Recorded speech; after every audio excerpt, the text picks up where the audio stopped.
A sentença determina que o condenado deve ser exterminado a tiros, tanto em pé quanto sentado, com os olhos vendados ou com um capuz. A pena é realizada por um pelotão de 12 soldados armados com fuzis. Estrangeiros não são exceção e são executados frequentemente.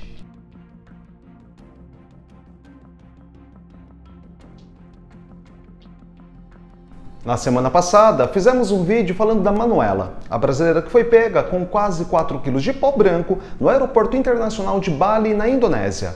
Porém, existem outros brasileiros que não aprendem com o erro de quem já rodou. E mais um foi pego, só que de uma forma bem pior, e eu vou contar o porquê no decorrer do vídeo.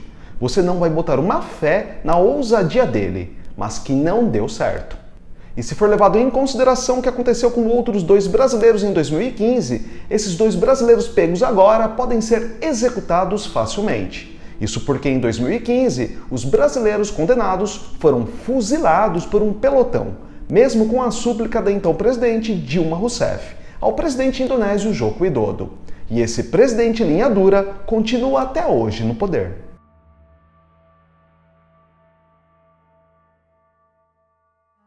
A Indonésia está na lista dos países com leis antidrogas mais rígidas do mundo. Todo mundo que é preso por tráfico de entorpecentes pode ser condenado à pena de morte por fuzilamento, e essa lei tem ampla aceitação da sociedade do país. Aliás, você concorda com isso? Ou acha que a prisão perpétua é suficiente? E fala também o que você acha de países que forçam os condenados em crimes graves a trabalharem até o fim dos seus dias. E você acha que o governo deveria considerar outros crimes além do tráfico para enviar um condenado para ser executado? Quais, na sua opinião? A lei pode imediatamente ser aplicada para quem for detido com mais de 5 gramas de droga. Essa lei, inclusive, não prevê exceções para estrangeiros, ou seja, os brasileiros já estão enquadrados nos requisitos e o juiz do caso tem ampla liberdade de colocá-los a qualquer momento no corredor da execução. Os brasileiros executados em 2015, por exemplo, ficaram 10 anos agonizando até o dia de serem fuzilados. E no vídeo de hoje, vamos saber como que um outro brasileiro se meteu numa enrascada dessas e se existe alguma chance do atual presidente brasileiro tentar tirá-los de lá.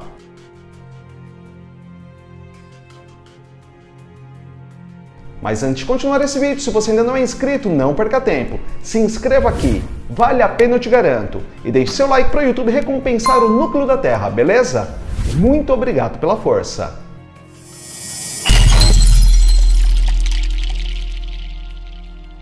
Outro brasileiro se meteu em uma enrascada.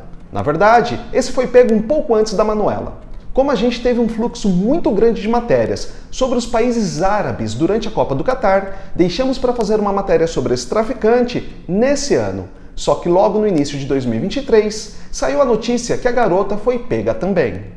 No fim de julho de 2022, um traficante brasileiro, um outro britânico e mais um mexicano foram presos na Indonésia por suspeita de distribuição de pó branco, segundo um anúncio feito pelo chefe da Agência Nacional de Narcóticos de Bali.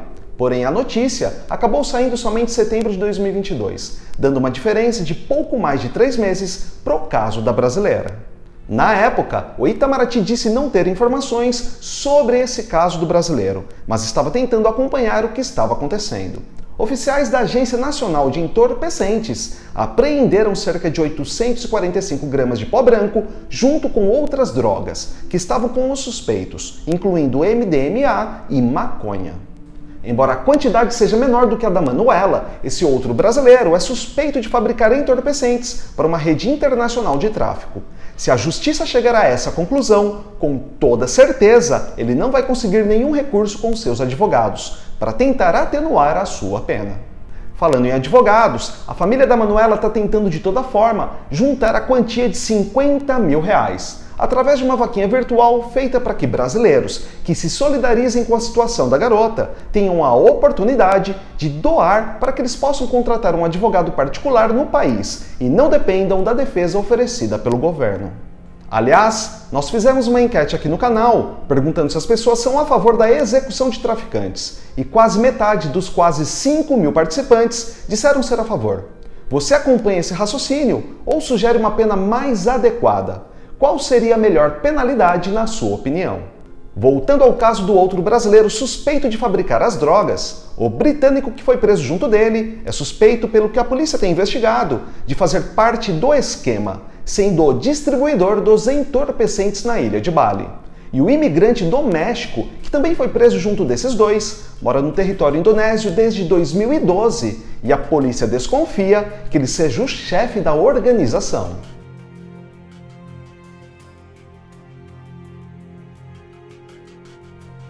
E se tudo isso for comprovado, esses três vão estar na pior situação possível e nem vai adiantar contratar advogado particular.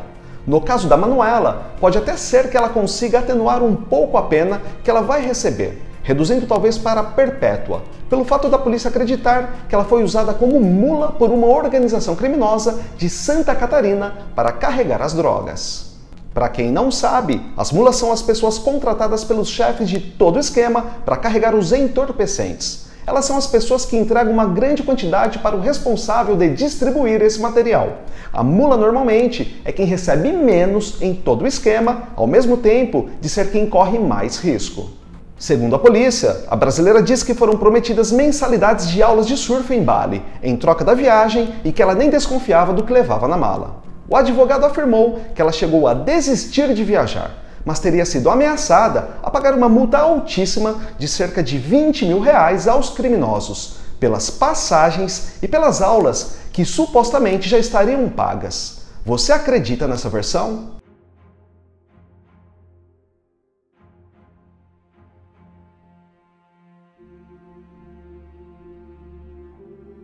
Os policiais disseram que ainda estão conduzindo a investigação do caso dos 3 imigrantes, inclusive do brasileiro que fabrica as drogas. A entrada dos entorpecentes provavelmente estava vindo da Europa, porque essa rota de entrega do pó é bem conhecida, segundo o chefe da polícia. Ele diz que primeiro ela é produzida na América do Sul, por isso a conclusão desse brasileiro ser o fabricante. Depois ela é enviada para a Europa, aí entra o caso do britânico que é o distribuidor.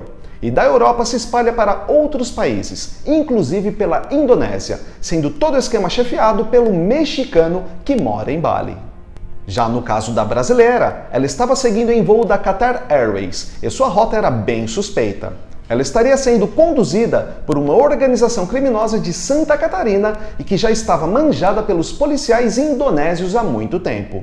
Por isso a garota foi pega logo que chegou. Ela estava sendo aguardada pelas autoridades antes de chegar ao país. Voltando ao caso do grupo dos 3 estrangeiros, no qual o brasileiro faz parte, é de conhecimento da polícia indonésia que a rede de drogas na qual os 3 homens estão supostamente envolvidos tem como alvo estrangeiros em áreas turísticas populares no sul de Bali. Segundo os policiais, Bali é um destino muito desejado por turistas e dessa forma a polícia sabe que alguns deles também fazem parte do crime. E a polícia acrescentou que os homens serão punidos de acordo com a lei de narcóticos da Indonésia, cuja pena varia de 5 anos de prisão a pena de execução.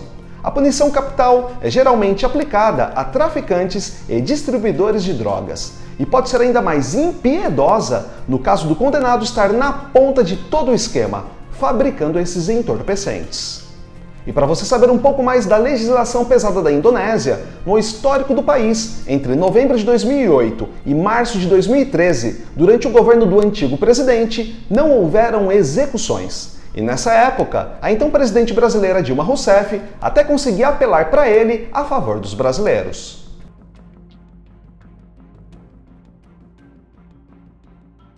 Porém, poucas semanas após assumir o cargo, o atual presidente da Indonésia, Joko Widodo, afirmou que não haveria mudanças na legislação e que as pessoas que estavam no corredor da execução não seriam perdoadas. E assim ele fez. Começou a exterminar um por um. Foi nesse processo que a então presidente Dilma Rousseff tentou intervir, mas foi completamente ignorada.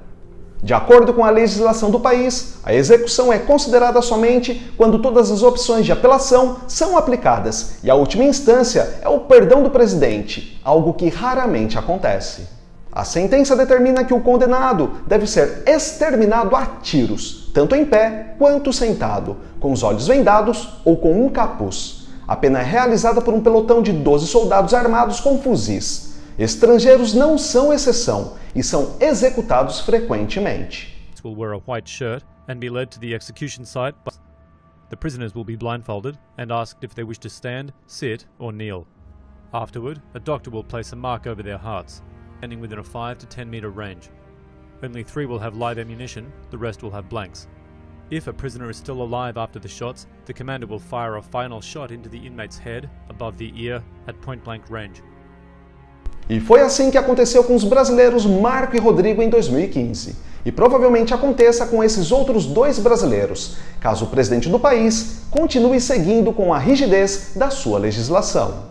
Aproveita e comenta mais uma vez aqui com a gente a sua opinião sobre executar uma pessoa pelo tráfico de drogas. E se você considera que existem outros crimes que deveriam entrar para a lei de extermínio. Muito obrigado por você chegar ao final de mais um vídeo. Se você ainda não é inscrito, não perca tempo, se inscreva aqui.